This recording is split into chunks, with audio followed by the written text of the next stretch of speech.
I became interested in P-zombies many years ago. I just sort of imagined them like non-playable characters in the larger game. The arguments here focus on the problems of physicalism versus dualism, but I thought about it as more of a multiverse thought experiment. Everybody has their own universe and timeline, and the other people in it are non-playable characters and are determined to act in certain ways to indirectly guide the main character through the determined checkpoints in their lives. When the main character dies, the timeline dies, and all the NPC symbolic characters in the main player's life disappear with the timeline, and their NPC representations continue to exist for others. How is this different from everyday life? From the perception of the individual, it isn't. It's just a thought experiment that emulates the basic P-zombie questions.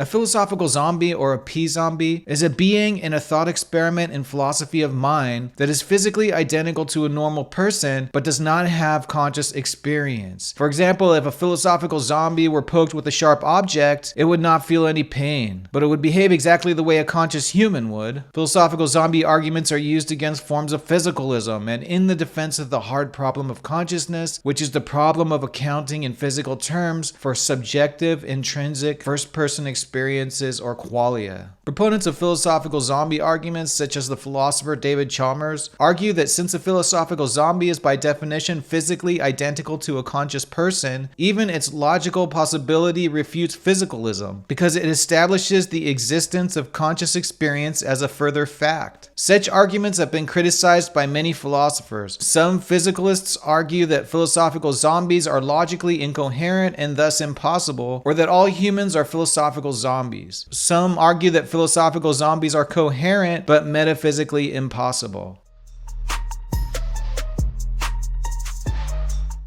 Zombie arguments often support lines of reasoning that aim to show that zombies are metaphysically possible in order to support some form of dualism. In this case, the view that the world includes two kinds of substance, the mental and the physical. In contrast to dualism, in physicalism, material facts determine all other facts, since any other fact other than that of consciousness may be held to be the same for a P-zombie and for a normal conscious human. It follows that physicalism must hold that P-zombies are either not possible or are the same as normal humans. According to David Chalmers, one can coherently conceive of an entire zombie world, a world physically indistinguishable from this one, but entirely lacking conscious experience. Since such a world is conceivable, Chalmers claims it's metaphysically possible, which is all the argument requires. Chalmers writes, "Zombies are probably not naturally possible. They probably cannot exist in our world with its laws of nature." The outline structure of Chalmers' version of the zombie argument is as follows. According to physicalism, all that exists in our world is physical. Thus, if physicalism is true, a metaphysically possible world in which all physical facts are the same as those of the actual world must contain everything that exists in our actual world. In particular, conscious experience must exist in such a possible world. Chalmers argues that we can conceive of a world physically indistinguishable from our world, but in which there's no consciousness. From this, Chalmers argues, it follows that such a world is metaphysically possible. Therefore, physicalism is false. The above is a strong formulation of the zombie argument. There are other formulations of zombie-type arguments that follow the same general form. The premises of the general zombie argument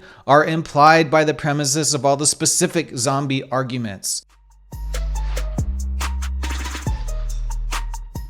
The concept of P-zombies has sparked various criticisms and debates within the philosophy of mind and consciousness studies. While P-zombies are used as a thought experiment to explore the nature of consciousness, they're not without their detractors. Here's some common criticisms of the P-zombie arguments. Conceivability argument. The use of P-zombies in arguments often relies on the notion that they are conceivable, which is taken as evidence that they are metaphysically possible. Critics argue that mere conceivability does not necessarily entail metaphysical possibility. Just because we can conceive of something does not mean it can exist in the actual world. The isomorphism objection. This objection challenges the notion that the physical and the functional properties can be separated from conscious experience. It argues that any being, physically and functionally identical to a conscious human would necessarily possess consciousness because the consciousness is intricately tied to the physical and functional aspects of the brain. Ethical and moral implications. The idea of P-zombies has led to ethical and moral concerns. In ethical theories that emphasize the moral value of conscious experience, entities without consciousness may not be granted the same moral rights and protections. This raises questions about the moral obligations we might have towards beings that are behaviorally indistinguishable from conscious individuals but lack consciousness. Lack of empirical evidence. P-zombies are purely conceptual constructs, and there's no empirical evidence to support their existence. Critics argue that without empirical support, the concept remains highly speculative and of limited use in addressing the nature of consciousness. The qualia argument. Critics suggest that the concept of P-zombies is unable to account for qualia, the subjective, qualitative aspects of conscious experience. The nature of qualia and how they can be replicated or explained in P-zombies is a central challenge to this thought experiment. Despite these criticisms, the concept of P-zombies continues to be a valuable tool in philosophical debates surrounding the mind-body problem, the nature of consciousness, and the limits of physicalism. It serves as a means of exploring the complexities and mysteries of consciousness and the challenges of explaining the relationship between the physical brain and subjective experience. If you like this kind of philosophical subject matter, help us out by liking the video and subscribing to the channel.